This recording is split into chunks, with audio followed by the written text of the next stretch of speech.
Bwana Yesu asifiwe. Amen. Bwana Yesu asifiwe tena. Amen.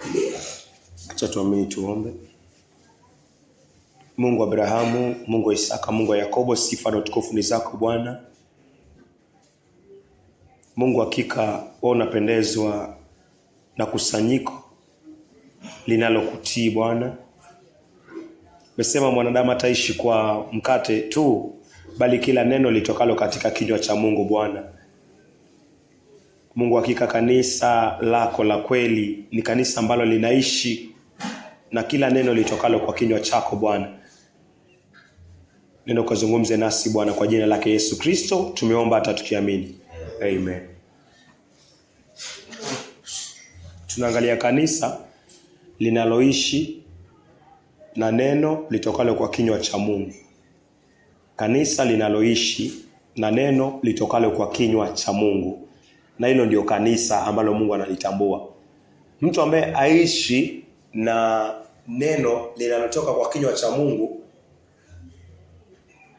mtu anaishi maisha ya kiburi, mtu anaishi maisha ya uovu, mtu yuko mbali sana, yuko katika mawazo yake na yuko katika njia zake.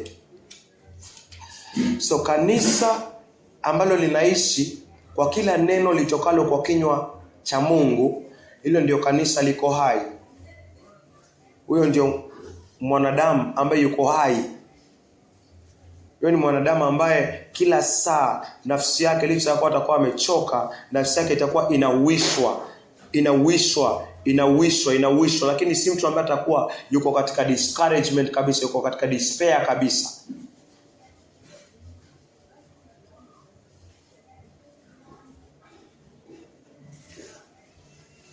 So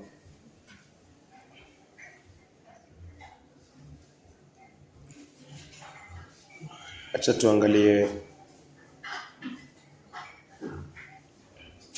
Natumai tumeomba. Tuangalie Mathayo 4. Mathayo 4. Naweza kuanza mstari wa 3. Mathayo mtakatifu 4 kuanzia mstari wa 3. Mjaribu akamjia na kumwambia, kama wewe ndiye mwana wa Mungu, amuru mawe haya yawe mikate. Mstari wa 4. Lakini Yesu akamjibu, imeandikwa, mtu aishi kwa mkate tu, ila kwa kila neno litokalo katika kinywa cha Mungu. Ile tena mstari wa 4. Mathayo 4 mstari wa 4. Lakini Yesu akamjibu, imeandikwa, mtu aishi kwa mkate tu, ila kwa kila neno litokalo katika kinywa cha Mungu.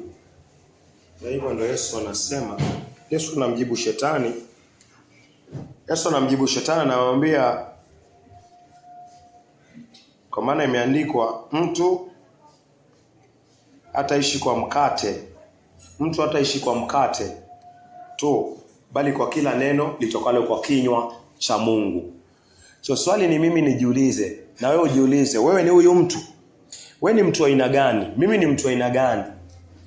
Wewe mwenyewe individual, wewe mwenyewe personal. Wewe ni huyu mtu ambaye kila wakati uko convicted na neno la Mungu, unasukumwa kila saa, unasukumwa na neno la Mungu wakati umechoka hata katika mwili, katika nafsi, katika mambo ya ulimwengu huu, lakini ukisikia neno la Mungu unatiwa nguvu, nafsi yako inaamka, unajipata uko na matumaini tena. Ama ni yule mtu ambaye naishi katika ulimwengu tu wa mawazo, naishi katika, nimeokoka lakini naishi nang'ang'ana hapa na mizigo ya kila siku, nang'ang'ana na mawazo yangu, nang'ang'ana na maisha, nang'ang'ana na hali venye inaenda, nang'ang'ana na yale sijayafanya, nang'ang'ana na yale ambayo nataka niyafanye. Ama ni yule mtu ambaye yuko very keen katika spirit, ambaye anasukumwa ama ana look forward kila wakati, yani kila saa kuendelea continuously, ana look forward. Ni nini nataka nisikie kwa Mungu? Neno gani nataka nisikie kwa Mungu? Na kama hapa sijaomba sana, hapa sijasoma neno sana, nataka ni create muda. Nataka ama ni mtu ambaye naishi, sina conviction yoyote. Tena na maana kuna hatari, kwa sababu mtu ambaye Yesu anamueleza hapa Mathayo 4:4 ni mtu ambaye haishi kwa mkate peke yake. Haishi kwa hiki chakula cha mwili peke yake. Haishi katika mawazo. Haishi katika mawazo yake. Bali anaishi kwa kila neno litokalo kwa kinywa cha Mungu. Huyu ni mtu ambaye yuko na focus. Huyu ni mtu ambaye anataka kusikia Mungu anasema nini. Anataka kusikia Mungu anasema nini. Anataka kusikia kutoka kwa Mungu kila saa. Na ni mtu ambaye ataka karibu na neno, ataka karibu na uinjilisti, ataka karibu na wahubiri. Anataka kusikia tu neno la Mungu kila wakati, kila saa. Maana kwa mtu wa Matthew chapter 4 verse 4, huyu ndio mtu ambaye Yesu akimueleza, anajieleza yeye mwenyewe. Yesu anajieleza yeye mwenyewe. Hii ni tabia ya Yesu Kristo. Yeye alikuwa anaishi kwa kila neno litokalo kwa kinywa cha Mungu. Yesu anajieleza yeye mwenyewe.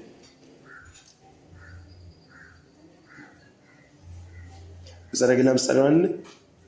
Mathayo mtakatifu 4 mstari wa 4. Lakini Yesu akajibu, imeandikwa, mtu aishi kwa mkate tu, ila kwa kila neno litokalo katika kinywa cha Mungu. Kila neno litokalo katika kinywa cha Mungu. Genesis chapter 2 verse 16 na 17.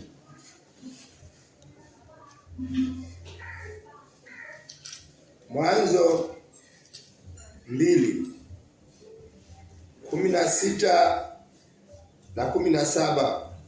Bwana Mungu akamwagiza huyo mtu, akamwambia, uko huru kula matunda ya mti wowote katika bustani, lakini kamwe usile matunda ya mti wa ujuzi wa mema na mabaya, kwa maana siku utakapokula matunda yake hakika utakufa.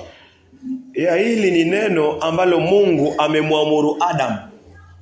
Yesu anasema kila mwanadamu, kila mtu hafai kuishi tu kwa mkate. Anafaa ishi katika kila neno ambalo litokalo kwa kinywa cha Mungu. So kila neno linatoka kwa kinywa cha Mungu, hiyo ndio uhai wako na huo ndio uhai wangu. Mungu anamwambia Adam, miti yote ya bustani unaweza kula, walakini mti wa kujua mema na mabaya usile. Ile siku utakapokula kwa mti huo Adam, hakika utakufa. Hili ni neno ambalo limetoka kwa Mungu. Hili neno Adam anafaa aishi nalo maisha yake yote. Adam hapa si mwenye dhambi, Adam ni mtakatifu. Mungu apatia amri yake wenye dhambi. Wenye dhambi hawezi kuweka amri yake. Anawapatia waione kama kioo, waone dhambi zao. Baada ya kuona dhambi zao, wawe convicted na Roho Mtakatifu, wazikiri, wazitubu, wamwamini Yesu Kristo. Halafu Mungu tena aziandike ndani ya mioyo yao, na katika maindi zao Mungu aziweke kazi zake, anaita kazi zake. Halafu sasa Roho Mtakatifu waongoze. So Mungu ampatie mwenye dhambi amri ili aiweke. Neno la Mungu, neno linalotoka kwa kinywa cha Mungu, Mungu ampi mwenye dhambi amri akitarajia ataiweka. Hawezi kuiweka kwa sababu ashaiasi tayari.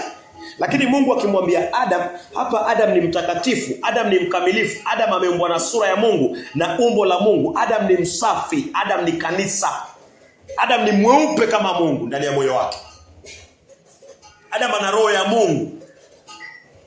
So Mungu akimpatia Adam amri, Adam ni mtakatifu. Ni amri gani ya Mungu anampatia watakatifu? Naweza irudia tena tafadhali?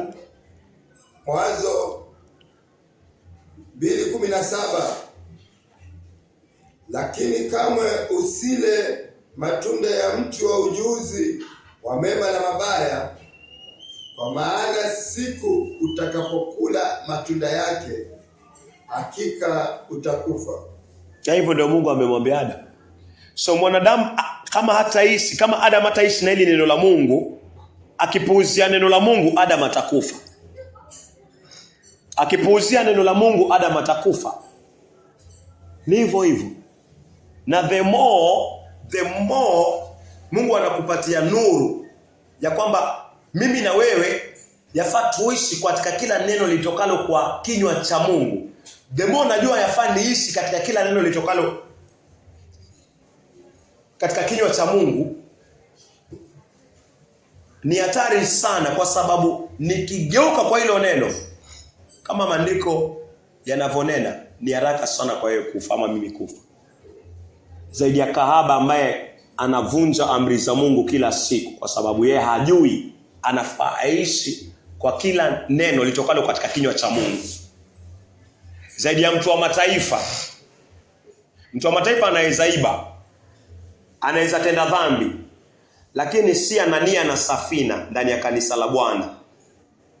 Au wataanguka na watakufa. Kwa sababu gani? Kwa sababu wanajua wanafaa waishi katika kila neno litokalo katika kinywa cha nani?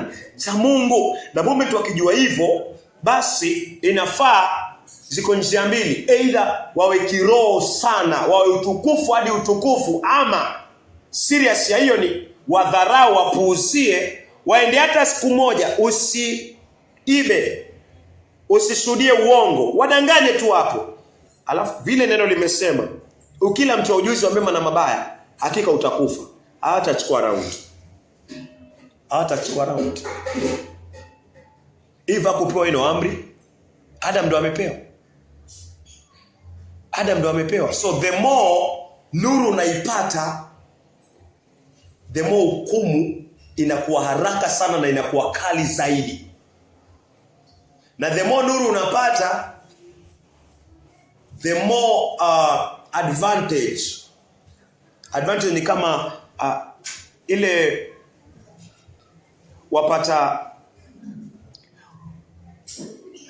nafasi ya kuishi maisha masafi zaidi. Ile nuru unayopata ukiitumia katika utiifu, nikitumia katika utiifu, waweza ishi maisha matakatifu zaidi. Na pia hiyo nuru ambayo unaipata ina madhara yake. Kama hautaishi maisha matakatifu, then ni haraka sana kutoka tu hivi kwa neno moja la Mungu, wewe ufe ama mimi nife. So Adam amepewa hii amri.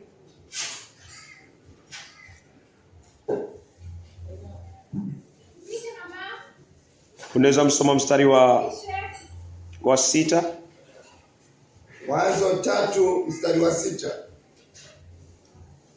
Mwanamke alipoona ya kuwa tunda la mti huo lilikuwa zuri kwa chakula na lapendeza macho, tena inatamanika kwa kujipatia hekima, basi akachuma katika matunda yake akala.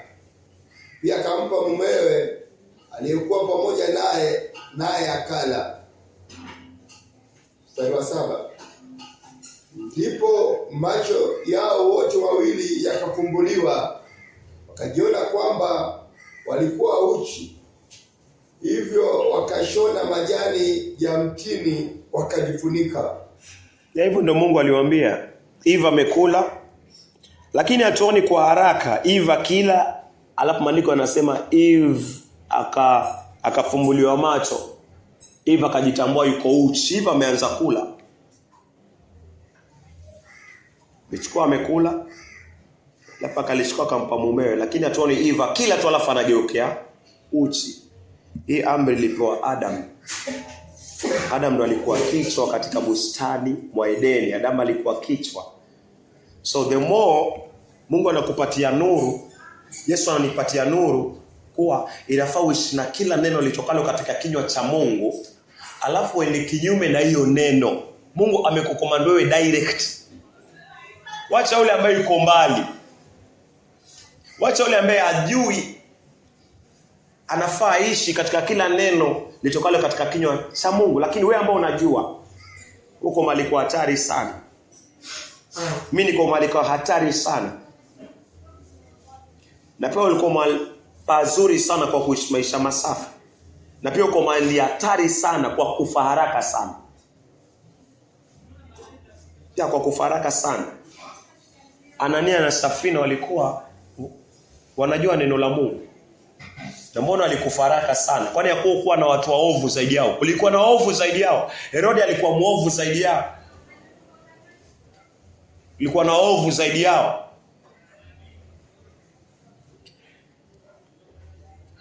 So Adam na mkewe Eve walikufa kwa sababu walienda kinyume na neno la Mungu.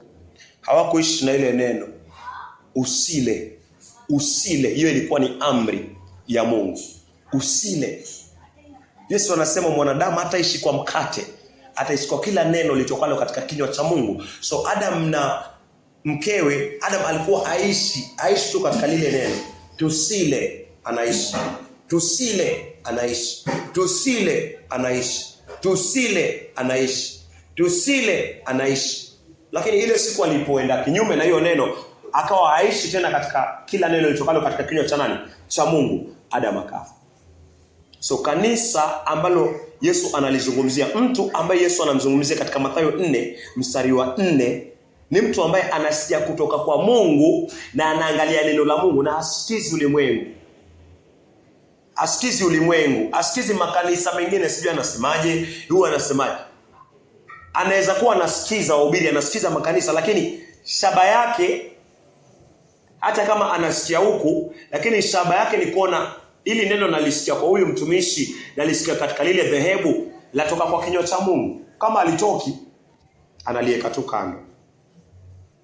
Manake mwanadamu anafuatwa aishi na kile kitu ambacho kinatoka kwa kinywa cha Mungu. Hivyo ndio Yesu Kristo anasema. Na uko na mawazo, niko na mawazo, uko na idea zako, niko na idea zangu. Haufai kufuata idea zako, haufai kufuata mawazo yako. Haufai kufuata mawazo yako. Afua angalia tu neno la Mungu lasema nini. Ni nini inatoka kwa kinywa cha Mungu. Adam anaona ni usile. Basi usile ndio ilikuwa aishi nayo amri maisha yake yote na ingefaa uzima. Lakini akasikia kwa mwanamke. Na mwanamke alisikia kwa nyoka. Nyoka ni ibilisi, shetani. Mwanamke hapa anachukua sura, Eva anachukua sura ya nabii wa uongo. Eva anachukua sura ya nabii wa uongo. Eva anachukua sura ya kanisa la uongo. Eva anachukua sura ya watumishi ambao si wa kweli lakini ni wa uongo. Eva anachukua sura ya kanisa ambalo la juu, halijasimama katika neno, ipasavyo, lakini bado linahubiri. Eva anasimamia mwanamke kama huyo. So niangalie influence ziko. Ushawishi uko kila mahali. Ushawishi uko kila mahali. Kwa familia yako kuna ushawishi. Mke wako ako na ushawishi. Mume wako ako na ushawishi. Mandugu ako na ushawishi mliozaliwa nao. Majirani wako na ushawishi. Wale watu unafanya nao kazi wako na ushawishi. Washawishiwa na nani? Mimi nashawishiwa na nani? Nasikia sauti ya nani? Wataka kusikia sauti ya nani? Hiyo inamata. Manake Adam kama hangesikia sauti ya Eve, mambo yangekuwa tofauti leo. Wanawake wangekuwa na dhambi peke yao. Hata wenda kwa sababu hakupo ile amri, hatuwezi jua nini ingefanyika, lakini mwanamume akila ndio kila kitu kinaharibika zaidi. Amri alipewa mwanaume. Na kwa Kristo hakuna mwanamke ama mwanaume sahihi. Wakati unasikia neno la Mungu, wasikia amri ya Mungu, alafu uitii. Vile Adam imefanyika, itafanyika kwako na itafanyika kwangu. So Eve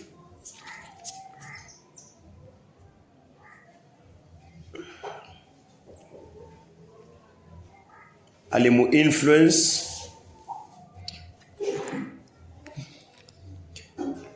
mume wake. Tukiangalia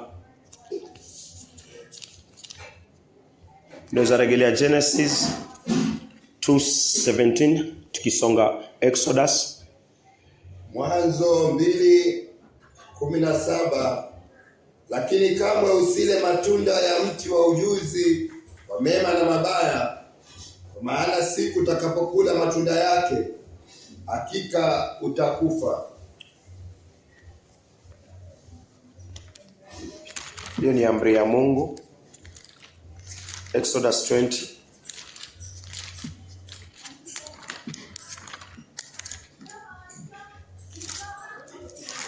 verse 1. Kutoka 20 kuanzia mstari wa kwanza. Ndipo Mungu akasema maneno haya yote. Mpaka hapo ndipo Mungu akasema maneno haya yote. Katika Genesis chapter 2 verse 16, 17, Mungu akamwamuru Adamu usile.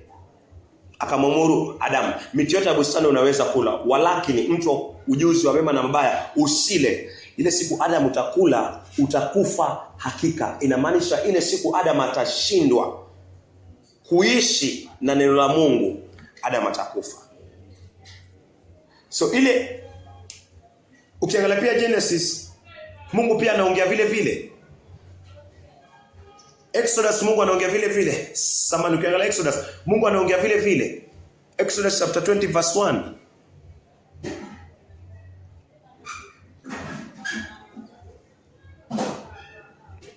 Unaweza kuisoma? Kutoka 20 mstari wa kwanza. Ndipo Mungu akasema maneno haya yote. Ya ndipo Mungu akasema maneno haya yote. So Yesu anasemaje katika Matthew 4:4?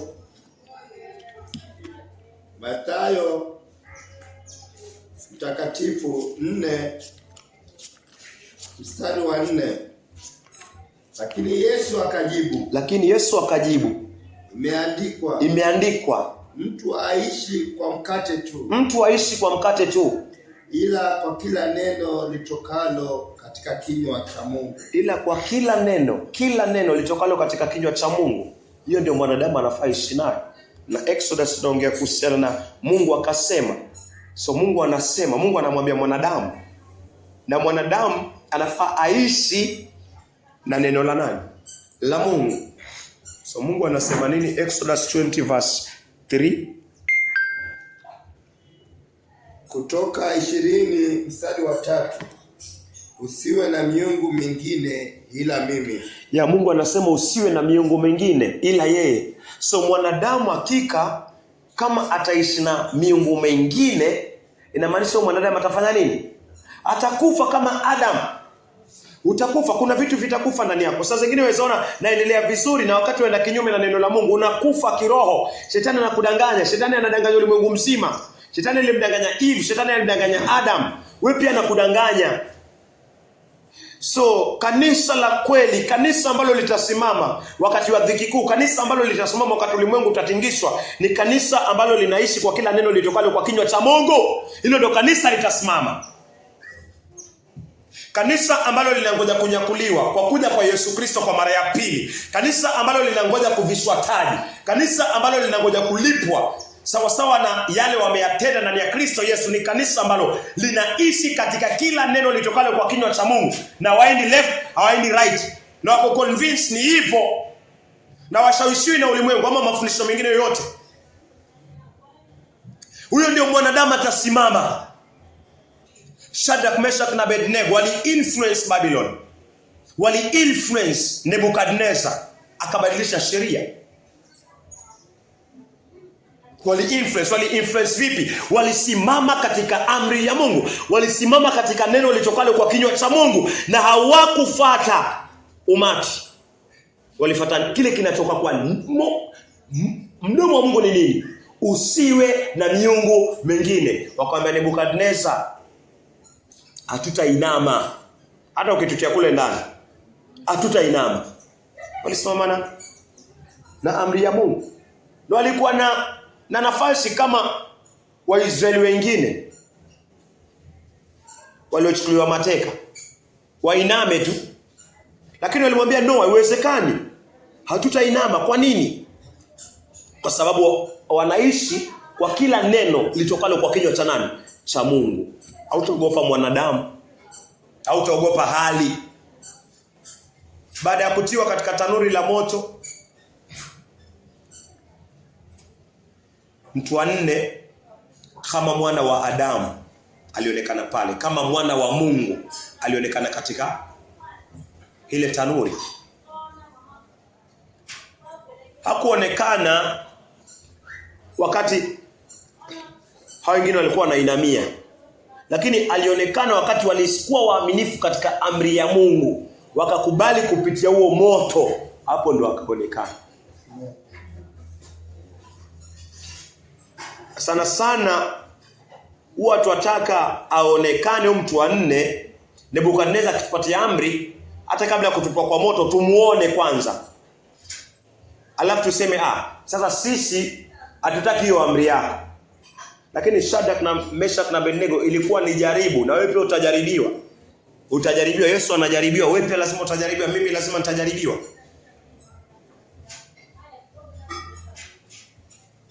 So usiwe na miungu mengine. Miungu inaweza kuwa kazi, miungu inaweza kuwa mtoto, miungu inaweza kuwa mke, miungu inaweza kuwa boss unayemfanyia kazi, miungu inaweza kuwa wazazi wako. Miungu ni kitu chochote ambacho kimechukua nafasi ya Mungu katika maisha yako. Hiyo ni miungu. Kitu chochote ambacho kimechukua nafasi ya Mungu katika maisha yako, hiyo ni sanamu.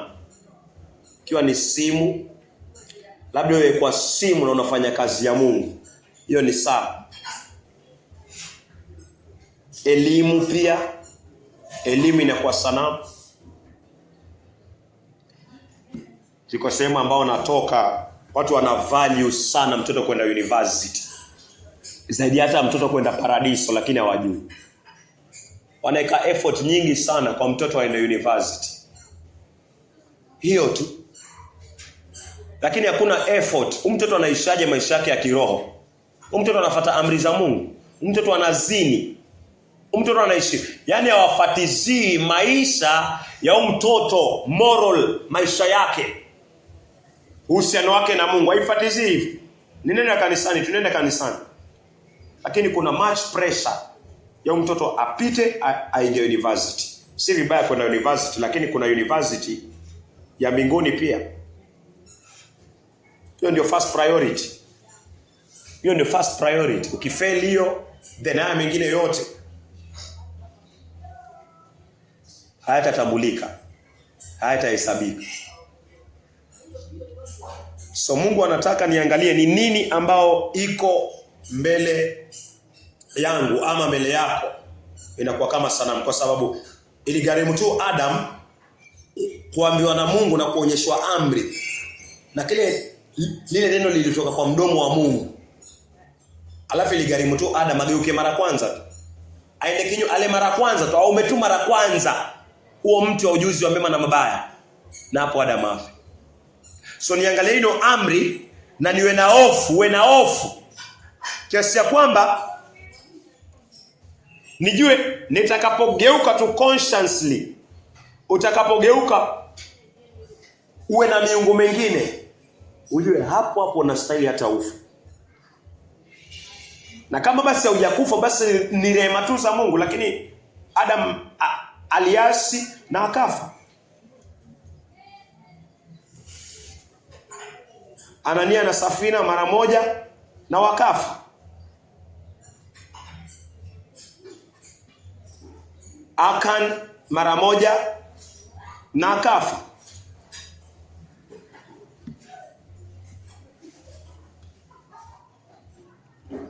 Mstari wa 4 Kutoka 24. Kutoka 20 mstari wa 4. Usijifanyie sanamu ya kuchonga katika umbo la kitu chochote kilicho juu mbinguni, duniani, chini au ndani ya maji. Nani anasema hili neno? Hili neno linatoka kwa kinywa cha nani? Cha Mungu. Na Yesu anasema mwanadamu ataishi kwa kila neno litokalo kwa kinywa cha Mungu. Full stop. Full stop. Usiwe na miungu mingine, usifanye sanamu ya kuchongwa. Imetosha Mungu.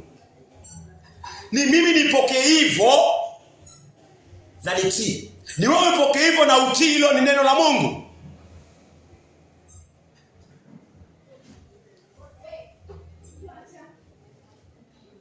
Mstari wa 5.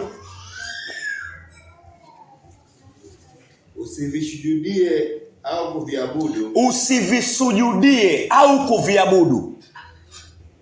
Kwa kuwa mimi Bwana wako ni Mungu mwenye wivu, na ninaye waadhibu watoto kwa ajili ya dhambi za baba zao, kizazi cha 3 na cha 4 cha wanichukiao. Ya Mungu anasema hivyo. Mungu anasema usinamie sanamu. Full stop. Usinamie sanamu, usinamie sanamu. Inaweza kuwa mpira, inaweza kuwa chochote kile. Vunja hiyo sanamu, ivunjilie mbali. Ivunjilie mbali. Manake kama utaendelea hivyo, basi inamaanisha hata kama aufi, hii pumzi kuondolewa, lakini unakufa kiroho. Adam aliweza kukimbia, Adam aliweza kuchukua majani akajifinika, Adam aliweza kuongea na Mungu bado, Adam aliweza kusimama na akajitetea, akajaribu kufinika uovu wake. Ya kuna sehemu ya Adam ilikuwa imekufa, sehemu ya Adam ilikuwa imekufa, ni nafsi yake ilikuwa imekufa.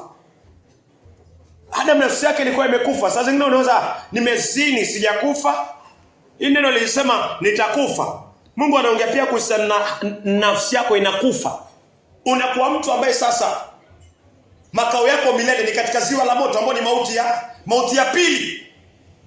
Utasimama mbele za Mungu, utaanza kujiuliza, Mungu, tarehe fulani siku fulani nilitambua dhambi zangu, nikapata toba, nikapata usiri ya kiungu, nikapata toba, nikapata imani, nikaokoka. Mungu kaniokoa. Mungu anasema mimi nilikokoa, lakini wewe ulikufa.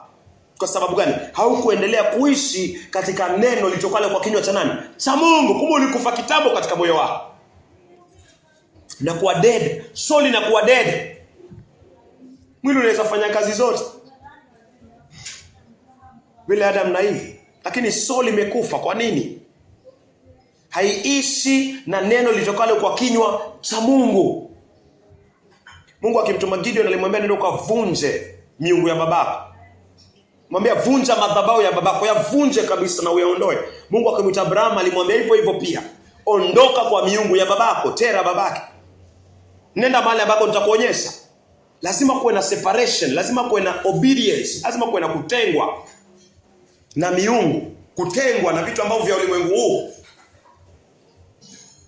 Wapendwa, mtu akiondoka duniani wanasahau kila kitu. Hakuna chochote kitamata hapo. Inaishia hapo. Kama kuna mjengo ulikuwa umefika katikati, wewe ukiondoka ni hivyo. Yaani kila kitu chako kimeishia hivyo. So kile ambacho kinamata sasa ni sasa nini? Vitabu vyako vya matendo na vyangu. Hii ndio inamata sasa. Hii inafunguliwa. Ufunuo 20:12. Hii ndio inamata hii. Nilikuwa na diploma, nilikuwa na degree, nilikuwa na hivi, nilikuwa na hivi, nilikuwa na baa, nilikuwa na wasichana, nilikuwa na kesha, nilikuwa mwanasiasa, nilitingisha ulimwengu. Yaisha yote. Inakuwa tu ni sote tumesimama. Sote kabisa, maskini, tajiri, mdogo, mkubwa, slave, mtu ambaye yuko huru. Hii ndio inamata sasa. Hii. Lazaro na tajiri. Maisha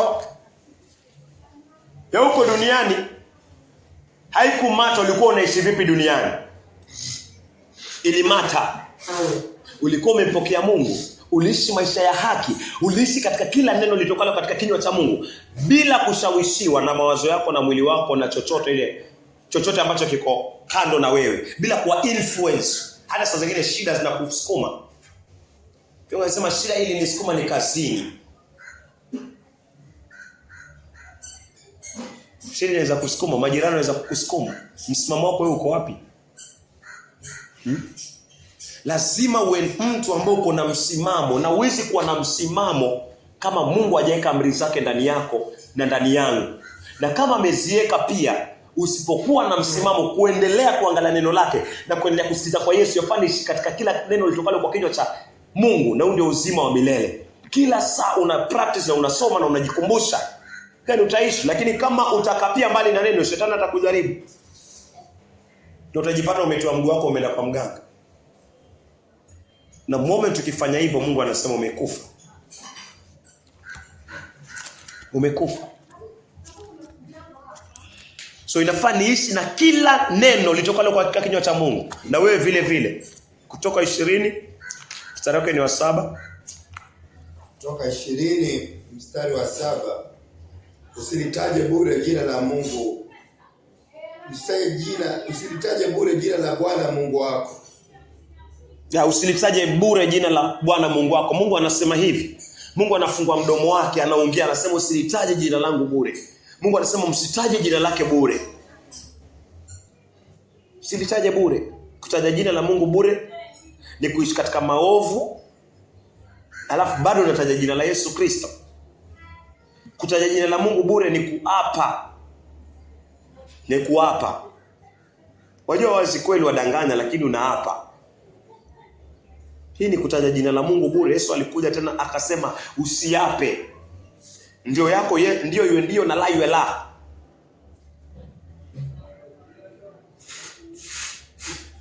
So hizi ndio principles za uzima. Hizi ndio amri za uzima wa milele. Hii ndio sauti inafaa uitii tu peke yake. Sauti zingine zote inafaa uziweke off. Uziweke mute, uzizime.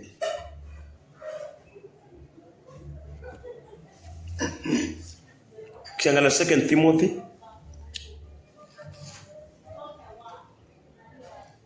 Second Timothy 2:19. Hiyo amri ya 3, silitaje jina la Mungu bure.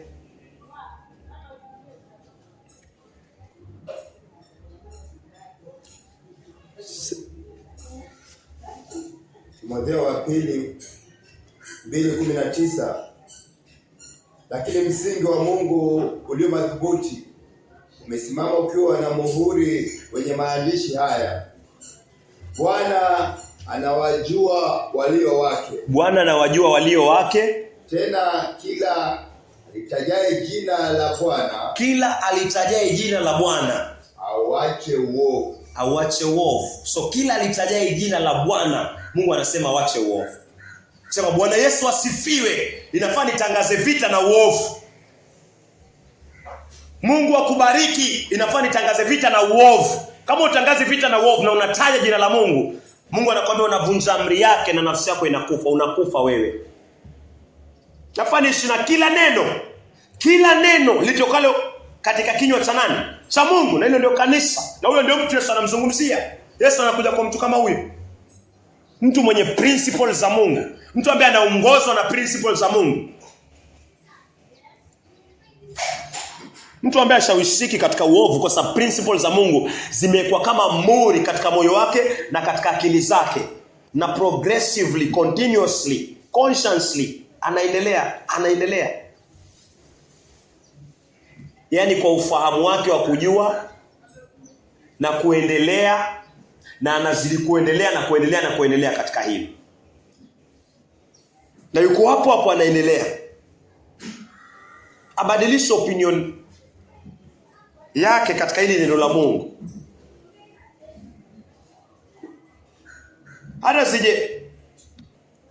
Hata ulimwengu venye unahubiri injili ya charismatic, ushawishi, grace, neema, mapambo mazuri.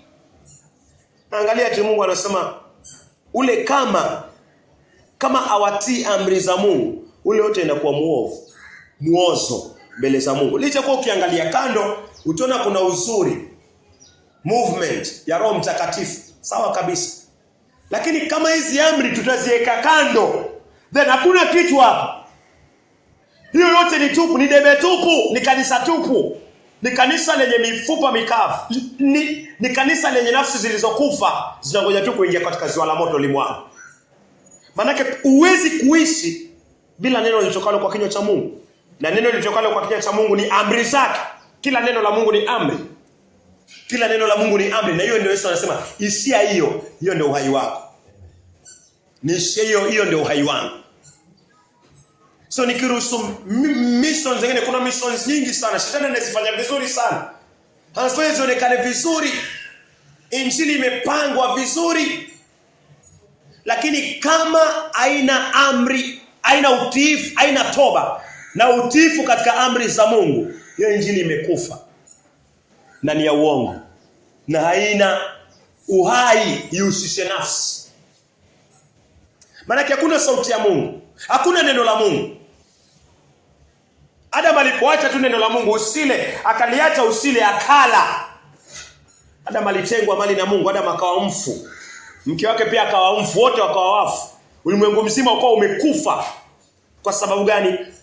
Sauti ya Mungu hakuishi nayo. Leo tuna madhehebu mingi ambao hayana sauti ya Mungu na bado tunafikiria tuko hai. Haiwezekani. Haiwezekani. Sauti ya Mungu ni uzima na ni hizi amri. Ukiangalia kitabu cha Genesis, ataangalia, tutakuja baadaye. Ukiangalia katika kitabu cha Genesis, ulimwengu ulikuwa ukiwa, ulimwengu ulikuwa utupu, ulimwengu ulikuwa na giza. Mungu akiwa amenyamaza, ulimwengu ulikuwa hivyo, ulimwengu ulikuwa umekufa. Ulimwengu uko na giza. Ulimwengu uko na ukiwa, uko na utupu, ulimwengu hauna chochote. Hivyo ndio kanisa ambalo aliishi katika neno la Mungu. Hivyo ndio mtu ambaye haishi katika neno la Mungu, ambao ni amri za Mungu. Yuko na ukiwa, yuko na utupu na yuko na giza ndani yake. Neno la Mungu ni taa, neno la Mungu ni nuru. Neno la Mungu ni uzima, ni amri yake. Lakini katika Genesis Mungu alipoanza kuongea na iwe nuru, hilo neno ni amri ya Mungu. Nuru ikawa. Pa! Nuru ikawa.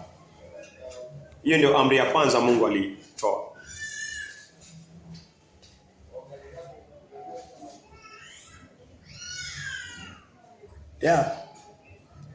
Mungu alipozidi kuendelea kuongea, uhai ulianza kuonekana kwa inchi. Majani yakamea, maji yakaogawanyika, nyota zikawa. Kwa nini hizi zote zinakuwa? Ukiwa unaondolewa, utupu unaondolewa, giza inaondolewa. Ni kwa sababu neno la Mungu limeongelewa. Mungu ameongea, Mungu amenena. Na aliponena uzima ukaanza kuonekana sasa. So unaweza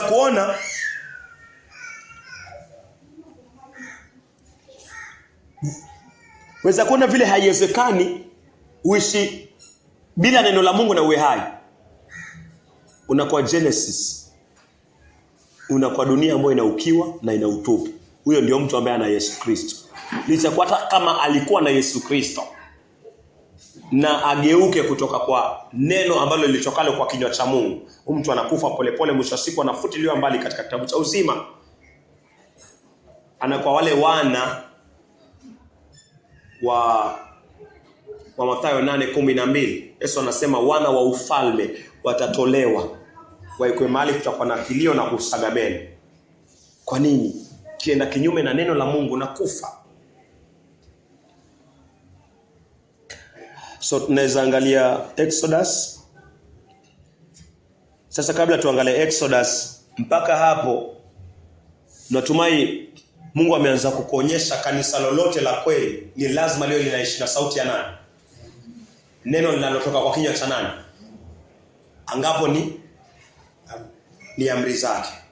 So very short and very clear, nikiingia kanisa ama nikikutana na mtu ambaye anasema amri za Mungu zimepitwa na wakati, then mtu tayari ni direct tu, mtu amekufa, mtu yuko na ukiwa, mtu yuko na utupu. Hata awe vipi haijalishi. Maana haishi na sauti ya nani? Haishi na sauti ya Mungu, haishi na neno litokalo katika kinywa cha Mungu, na huwezi survive. Hawezi survive. Mwanadamu Mungu anasema ni mkusanyiko wa mavumbi. Mwanadamu Mungu anasema ni mabuu. Buu. So buu inaweza mrekebisha muumba wake. Niache neno la muumba, nishike neno la buu. Mwanadamu ni buu. Watumishi ni mabuu. Wainjilisti ni mabuu. Hivyo ndio Yakobo anasema. Yakobo ni mtakatifu. Mungu anaitwa Mungu wa Yakobo kwa jina lake. Na Yakobo anasema Yakobo ni buu. So nijue sifai nisikie mwanadamu, nisikie opinion ya mwanadamu. Huyu mwanadamu ni buu.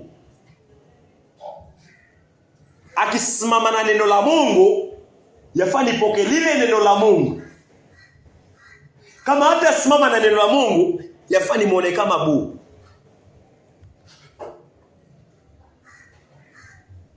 Ni hivyo.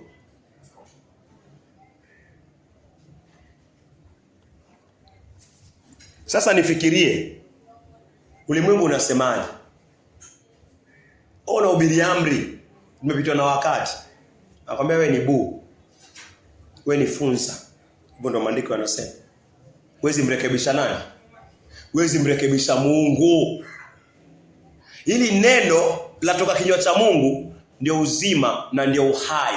Na Yesu alisema huwezi kuishi bila hilo. So tuambia wewe buu, wewe funza. Ondoka kwa mawazo yako. Ishi katika neno la nani? La Mungu. Nakutana na mtumishi ambaye anasema yuko kwa neema na ukimwambia unatembea katika amri za Mungu, akwambia hizo zimepitwa na wakati. Huyo mtumishi ni sawa anasema yeye aishi na kila neno litokalo kwa kinywa cha nani? Cha Mungu. Huyo mtumishi ni buu na ni funza. Haufai kukubaliana naye ama kushawishiwa. Nimwambie wewe ni buu na wewe ni funza. Na muda si mrefu ushakufa tayari katika nafsi yako kwa sababu una sauti ya Mungu. Sauti ya Mungu ndio inahuisha. Sauti ya Mungu ndio uzima. Genesis yote ilibadilika. Ulimwengu wote ulibadilika kwa sauti ya nani? Ya Mungu. So kama una hiyo sauti, then umekufa tayari. So isaona hizi amri ndio kila kitu. Hizi amri ndio msingi wa kanisa. Hizi amri ndio msingi wa kanisa. Toba na amri.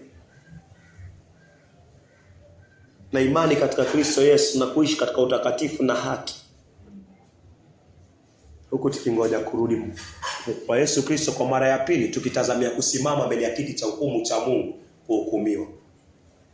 Ama pia kupewa uzima wa milele, kupewa reward.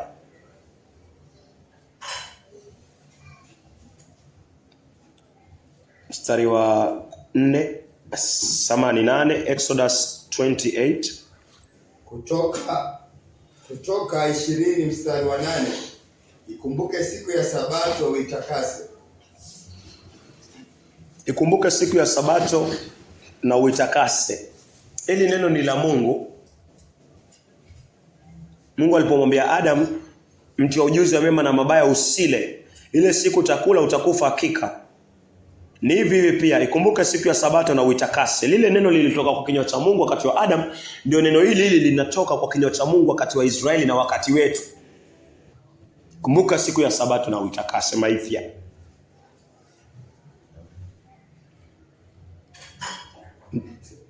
Mstari wa 12. Kutoka 20 mstari wa 12. Waheshimu baba yako na mama yako. Hii ni neno la Mungu. Yesu anasema inafaa uishi na hii. Yesu anasema hakuna mwanadamu ataishi tu kwa mkate tu peke yake na awe hai. Lazima aishi katika kila neno litokalo katika kinywa cha nani? Cha Mungu. Mungu anakuambia uheshimu wazazi wako. Ni Mungu anasema hivyo. Mamlaka ni mzazi. Rais ni mzazi wako. Hivyo ukienda nchi nyingine kama Saudia, umeteswa huko, atakuuliza wewe watoka nchi gani? Kenya.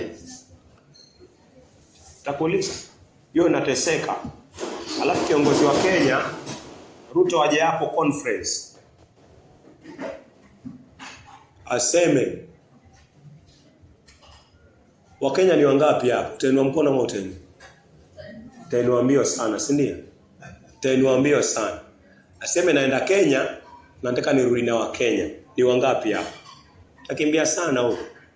Ama ende Russia, hospitali ya Russia. Wale ambao wameingizwa katika vita. Huko atamuita baba. Huko ndo atamtambua kama baba. Lakini wakiwa huku watakuwa wamtambui. Ona, so ile namaanisha kwamba Mungu akisema mzazi wako anamaanisha yule amekuzidi mamlaka. Yule ni mzazi wako. Inaweza kuwa hata ni mzee njiani anapita, inaweza kuwa ni mnyanya njiani anapita. Yeye amesimama kwa gari, wewe umekaa, hii si nidhamu. Mko kwa laini. Umeona nyanya yuko kule nyuma. Mnaona? Usingoje uambiwe. Wewe tafuta tu maarifa venye utamleta hapo mbele yako. Na naamini Mungu atakuwa na wewe. Wewe tafuta tu maarifa. Tafuta maarifa umweke tu mbele yako. Naamini wala watapiga kelele. Mungu atakupatia tu maneno. Na siamini kama kuna watu watapiga. Hata kama watapiga kelele, watanungunika katika sauti ya chini sana. Hata wakipiga kelele, uwe tayari kuonyesha maandiko. Ambaye maandiko yanasema tuwaheshimu wazazi wetu. Huyu ni mzazi. So Mungu ndo amesema hivyo na Mungu ndo ametaka hivyo. So wazazi pia wale walimu Mungu ameweka mbele yako, wachungaji ni wazazi wako. Wazazi waliokuzaa, waliokubeba miezi 9 ni wazazi wako. Mungu anasema uishi na hiyo amri. Uishi na neno litokalo kwa kinywa chake. Waheshimu wazazi wako. Wale wamekuajiri kazi ni wazazi. Wale wanakuajiri kazi, unawasikia, unawatii kulingana na ile kazi ambao wamekupatia. Unawatii katika ile kazi. Lakini wengine huwa wanajaribu kukutumia zaidi. Mfano ni boss ameajiri maid. Sasa kwa sababu maid pia anasikia ujumbe huu, anasikia kumbe neno limesema tutii, basi acha nimtii huyu boss. Alafu boss ako na njia nyingine ya kumtongoza. Alafu kwa anamkumbusha tu shetani, si uliambiwa mtii mzazi? Na boss ni mzazi. Haiendi hivyo. Haiendi hivyo. Maana chini Mungu anasema usizini. So unamtii mzazi, unamtii huyo boss kwa ile miniji ya ile kazi. Mengine yoyote nje ya hiyo lazima uangalie vizuri. So hiyo ndio kuwaheshimu wazazi.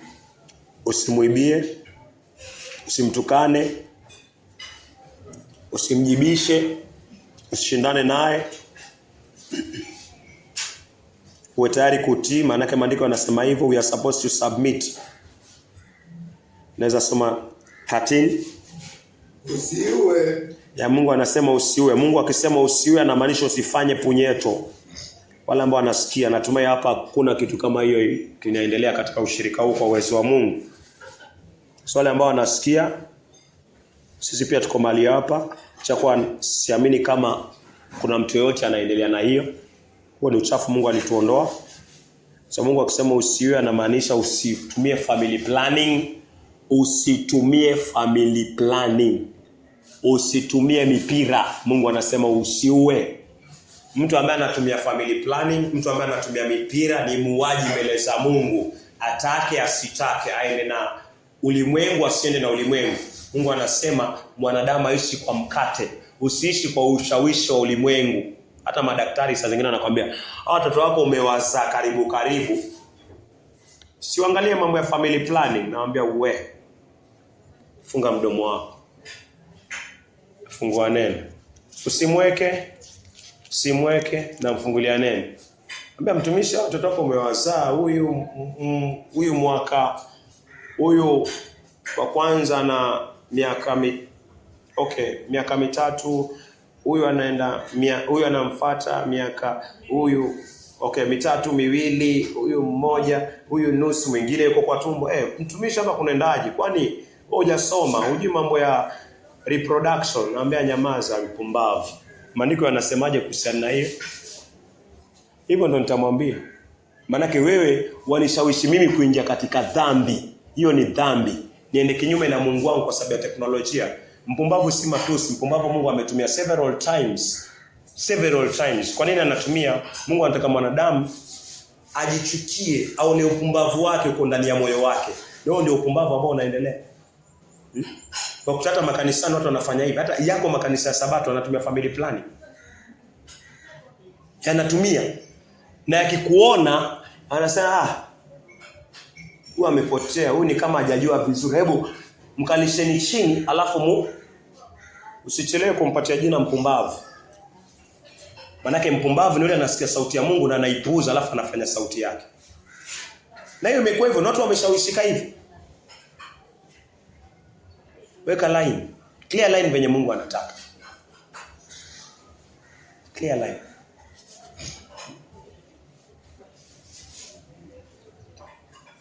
Na pia umhubirie, umuonyeshe maandiko. Kuna mtu alikuwa anafanya hivyo akamuua Mungu. So Mungu hapendezwi na family plan. Hiyo haifai kabisa. Haifai. So Mungu akisema usiwe anamaanisha usiwe, afanye ishi katika sauti yake. Acha watoto wapangane kama nasari. Acha wapangane hivyo.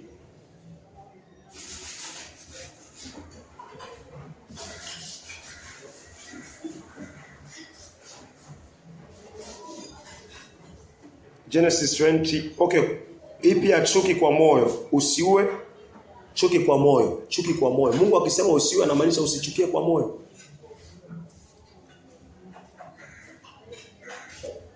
Juzi mchungaji mmoja alimpigia mke wangu simu. Mke wangu huko, nafikiri influence ni ya wazazi hapa, wazazi. Mtumishi anambia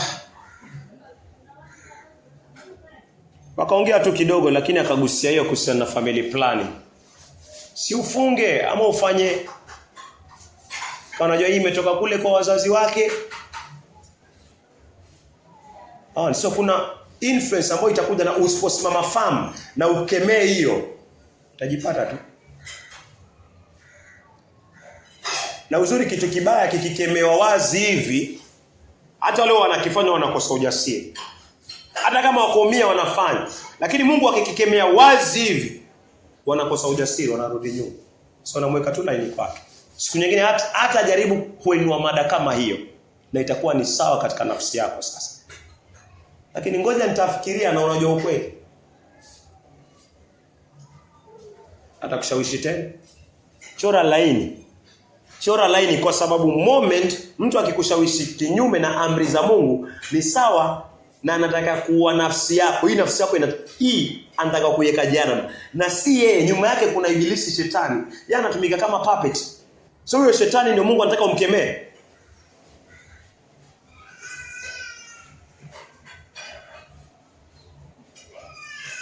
Na hiyo ndio iko sana makanisani, kiasi ya kwamba Mungu anataka watu waamke wakemee mambo haya kama family planning. Yakemewe hadharani kabisa, mtu ajue kama ameka family planning, akifa anaingia jehanamu. Aishi na neno la nani? Aishi na neno la Mungu. Hivi utaki watoto? Lakini wataka ngono.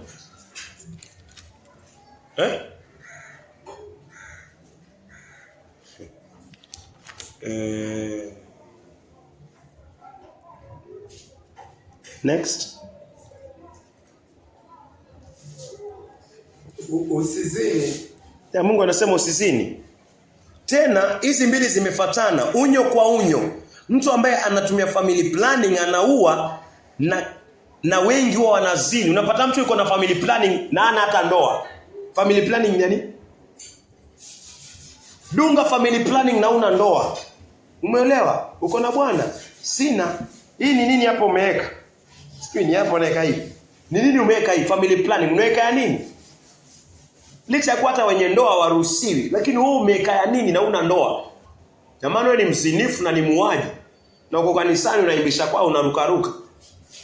So ni uovu ambao Mungu anakuonyesha kwa njia nyingine, uchukie zaidi na zaidi. Na mimi niuchukie, na isiwe sehemu yako, isiwe sehemu yangu. Hivyo ndio Mungu anasema usizini.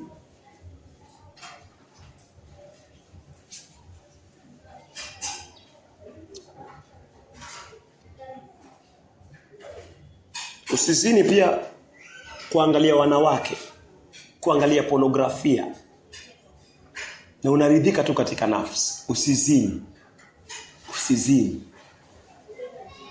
So hili ni neno limetoka kwa kinywa cha Mungu, kwa mdomo wa Mungu. Hilo ndio nafanya nilishike kwa uwezo wa Mungu, niishi nalo, na hiyo ndio uzima. Usizini, hivyo ndio Mungu anasema. So niangalie, mtu ambaye anazini anaishi kwa mkate peke yake. Hana hazina mbinguni, kwa sababu Yesu anasema hivi. Anasema mtu hataishi kwa mkate tu, bali kwa kila neno litokalo katika kinywa cha Mungu. Na Mungu anasema usizini. Hili ndio neno la Mungu.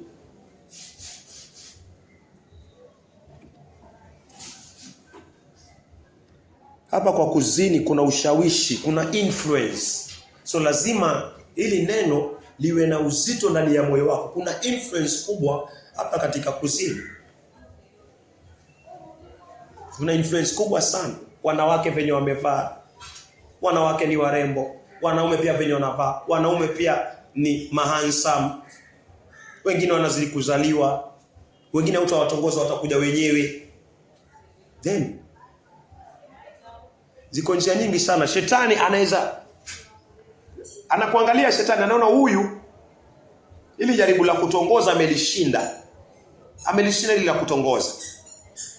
Lakini yeye akitongozwa, alafu sasa anafanya nini? Anatafuta mtu, mwanamke ama mwanaume, alafu anamleta kwako. Wewe kutongoza una shida, Mungu amekusaidia, umeishinda. Lakini kaa ujiulize, siku mwanamke mrembo kabisa mwenye fedha zake aje akutongoze, utasimama na imani? Utasimama na neno la hili neno la Mungu?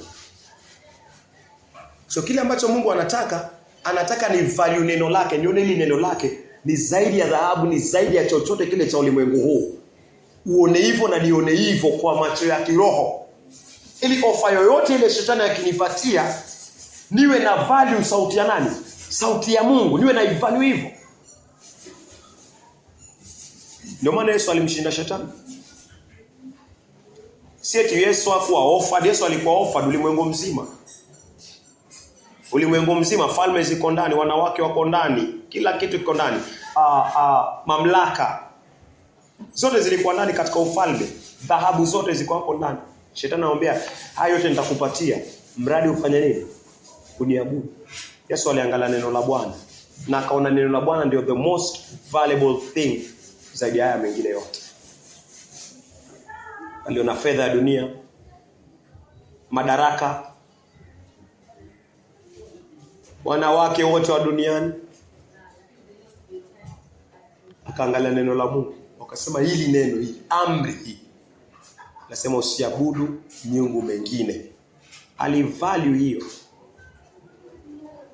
So hizi amri lazima kwa moyo wako, kwa uwezo wa Mungu ziwe precious. Lile neno linatoka kwa kinywa cha Mungu iwe precious katika moyo wako, ndio utaweza kusema no kwa hizi ofa zote ambazo shetani anakupatia, ama shetani ananipatia, ama anakujaribu nazo.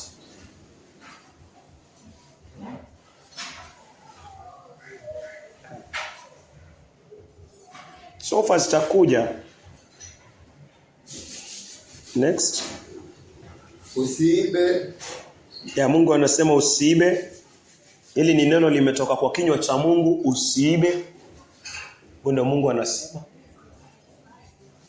So kuiba, unafahamu kuiba ni kitu chochote cha mtu umekichukua na wataka kiwe chako na kinabaki chako. Huo ni wizi. Mungu anasema usifanye hivyo. Anania na Safina waliiba. Wameuza land. Wanajua Mungu amewaambia wasiibe, alafu wakaenda kinyume na neno la Bwana. Hawakuishi. Immediately walikufa. Immediately.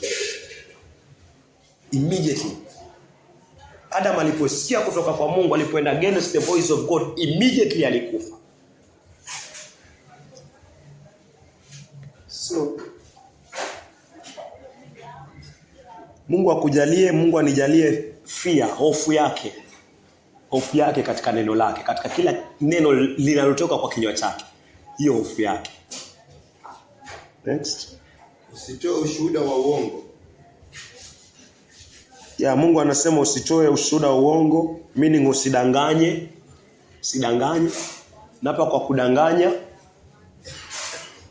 imekuwa kazi ya tu, imekuwa tu rahisi. Siku moja anatoka feri tujuzi. Mwanamke mmoja anapigiwa simu, amekaa tu hapo. Yaani anadanganya kabisa. Anadanganya kabisa.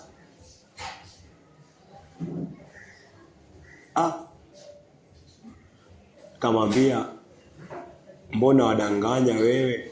Akasema, hawa watu ukiwa off huwa wanasumbua. Sasa inabidi wadanganye. Kaambia, ogopa watu na umuogopi Mungu, kwa sababu wale watu wanadanganya, Mungu anaweka katika ziwa la moto. Anacheka. Yaani watu wanachukulia uongo haraka sana, na kuna hizi simu siku hizi zinadanganya. Dakika moja hata ushadanganya. Hata saa zingine hata ushadanganya hata kabla uje kutambua kwamba umedanganya. Kwa sababu imekuwa kitu cha kawaida, lakini afaa nijue nani ananiambia nisidanganye. Ni sauti ya nani inaniambia nisidanganye?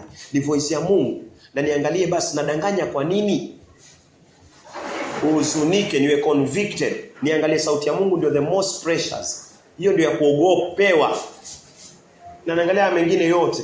Hana shida hata mambo yaharibike ikiwa umeongea ukweli, lakini yasiwe sawa na umedanganya, kwa sababu ukidanganya umegeuka kwa sauti ya Mungu, na Mungu anasema utakufa.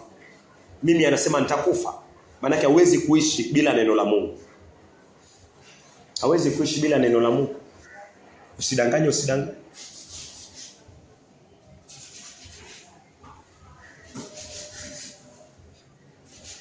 Shetani anashindwa na neno.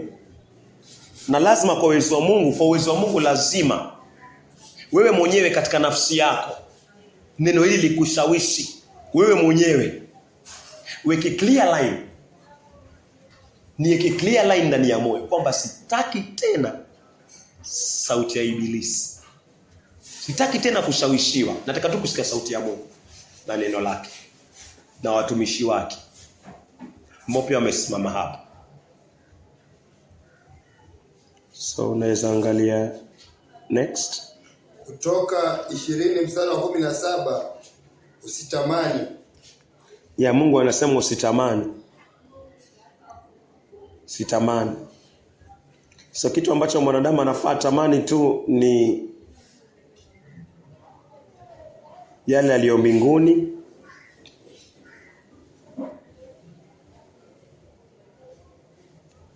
Kiangalia Genesis, lakini si yale ya jirani. Manake tamaa huwa inaanza tu na tamaa. Mwenzako amefanikiwa, wewe hujafanikiwa. Mwenzake ulisoma nao, mnakutana wanaendesha magari, wanakupita wanasimamisha mbele yako. Sasa ukiona hivyo shetani anakuongelesha. Sasa unaanza kuwa na tamaa. Haraka tu sana moyo wako unaanza badilika, tamaa. Kwanza kutaka kujipima kama wale. Haujui ni nini alifanya mpaka kanunua lile gari. Haujui ni nini alifanya kanunua kile kiwanja. Fulani yuko na mzungu. Hujui ni njia gani alipitia mpaka akawa na huyo mzungu. Hujui ni uzinzi ngapi alipitia mpaka akawa na huyo mzungu. So ni maisha ambayo Mungu anakuomba usitamani, yani utosheke na kile ambacho Mungu amekupatia wewe. Hakita kuingiza katika majaribu, lakini ukianza kujipima na watu wengine, utatamani na ukaingia katika dhambi. Utajaribu kujenga na sio wakati wako wa kujenga. Mwenzako amejenga magorofa huko na mlisoma naye, na alikuwa huko nyuma walikuwa wamemshinda. Nasikana ile ni yake. Wewe kama mwanadamu utaanza kutamani, huyu nilikuwa namshinda kwa elimu. Imekuwaje? Ana magorofa, mimi nina nini? Hata cha makuti sina. Sasa unaanza kukosa amani. unaanza kukosa amani, unaanza kwenda mbio ambazo hata hazitokani na Mungu. So paka ujiangalie na neno la Mungu. Usitamani, angalia kwako, angalia njia zako. Genesis 1, 2, 3.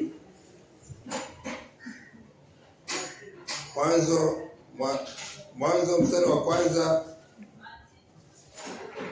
Hapo mwanzo Mungu aliumba mbingu. Hapo mwanzo Mungu aliumba mbingu na dunia.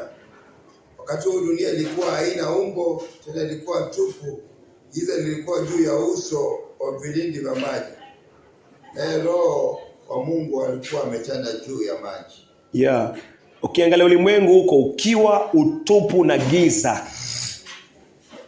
Huu ndio moyo wa mwanadamu ambaye hana neno la Mungu. Huu ndio moyo wa kanisa ambalo halina neno la Mungu. Yani aliishi katika neno litokalo katika kinywa cha Mungu. Huyu mtu anaonekana hivi. Anaonekana na ukiwa, anaonekana utupu, na anaonekana na giza. Mtu ambaye haishi katika neno litokalo katika kinywa cha Mungu anafanana na Genesis chapter 1 verse 2. Waweza rejelea tena verse 2?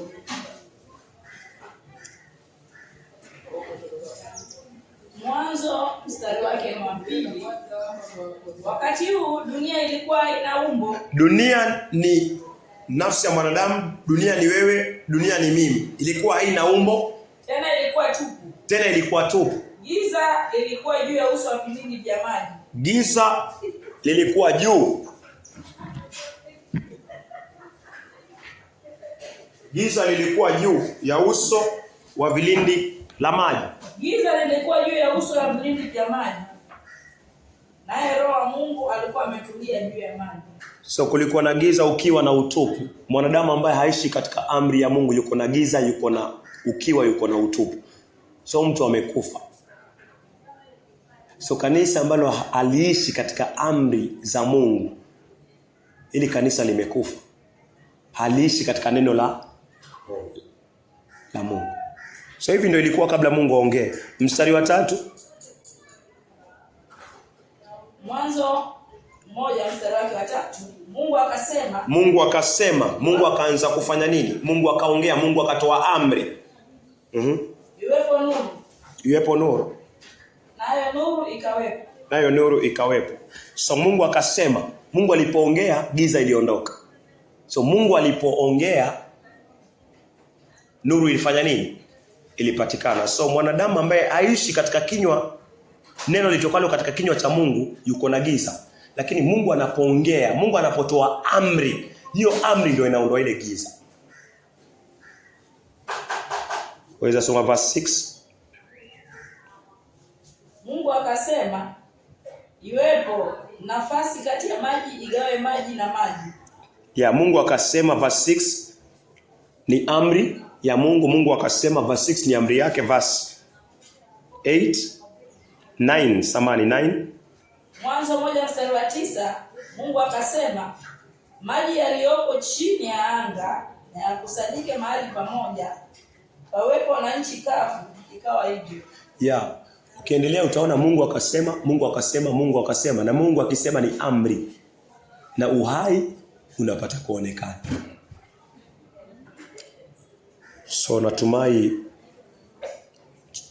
tumeangalia yale Mungu amekusudia tuangalie. Na tunaona mtu yote bila amri ya Mungu ni mtu ambaye ni mfu, yuko katika giza, yuko katika ukiwa, yuko katika utupu.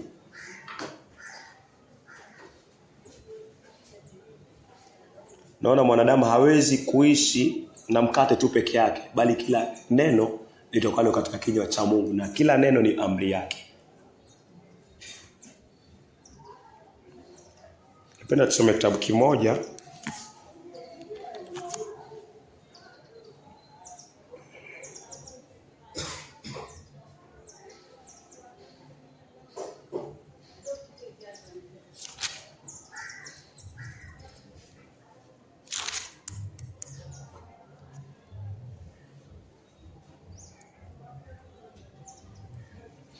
Samalizana kitabu kimoja, 1 Kings 13. 1 Kings 13. Waweza soma 20. Waweza soma 21. Samuel, Wafalme wa kwanza 13 mstari wake wa 21. Akampazia sauti yule mtu wa Mungu aliyekuwa ametoka Yuda. Hivi ndivyo asemavyo Bwana, umeasi neno la Bwana. Umeasi neno la Bwana.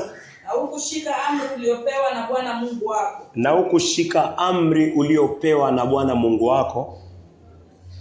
Bali ulirudi na ukala mkate na kunywa maji mahali ambapo alikuambia usile wala usinywe.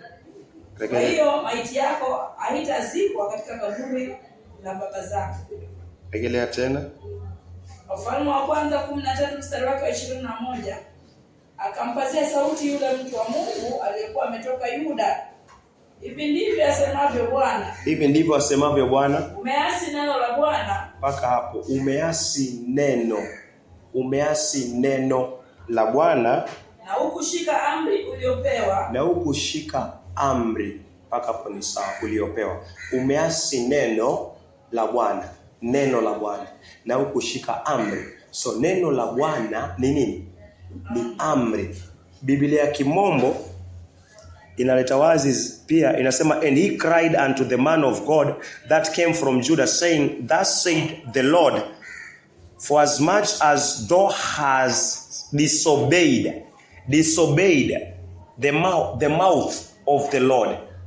Anaambiwa, you have disobeyed the mouth of the Lord, and has not kept the commandment which the Lord thy God commanded thee. So anaambiwa, the mouth of the Lord hajaitii. Mouth ni mahali neno la Mungu linafanya nini? Linatoka. Mouth ni mdomo wa Mungu, mahali neno la Mungu linatoka. Huyu nabii anaambiwa kwamba hakutii neno lililotoka katika mdomo wa Mungu. Hakutii mdomo wa Mungu. Na kwa hivyo hakutii amri ya Mungu. So kile ambacho kinatoka kwa mdomo wa Mungu ni amri yake. Na kwa hivyo basi atakufa.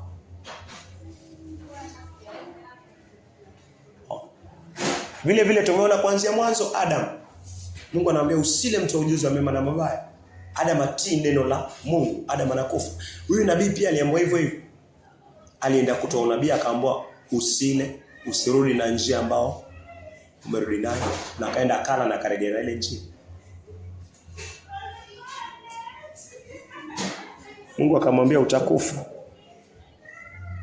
So kwa hayo, kwa uwezo wa Mungu, kanisa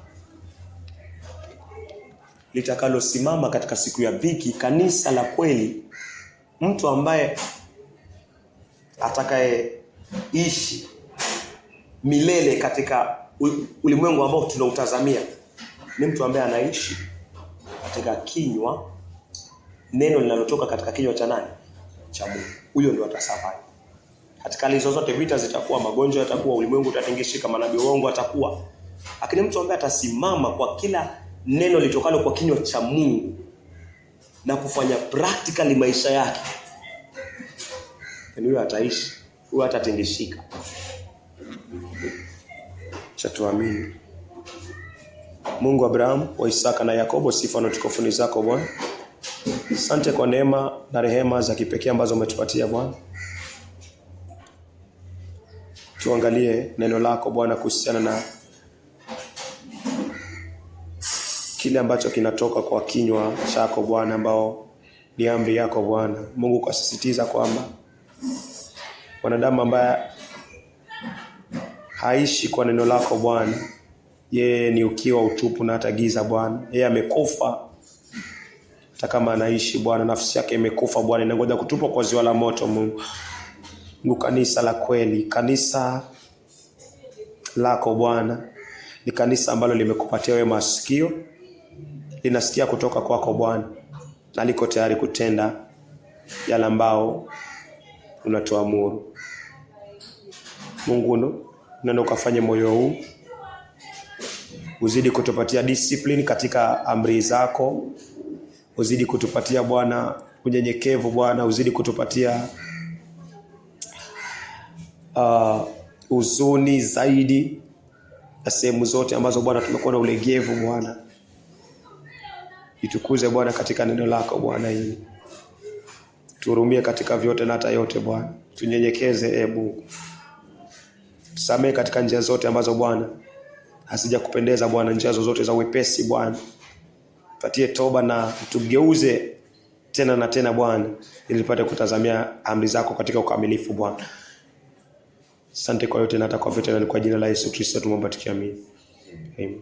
Sema neema and the grace of our Lord Jesus Christ, and the love of God, the fellowship of the Holy Spirit be with us now and forevermore.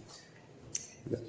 Sema Baba yetu, Father who art in heaven, hallowed be thy name, thy kingdom come, thy will be done on earth as it is in heaven. Give us this day our daily bread. Forgive us our sins, as we forgive those who sin against us. Lead us not into temptations, but deliver us from the evil one. For thy is the kingdom, the power, and glory forever and ever. Amen.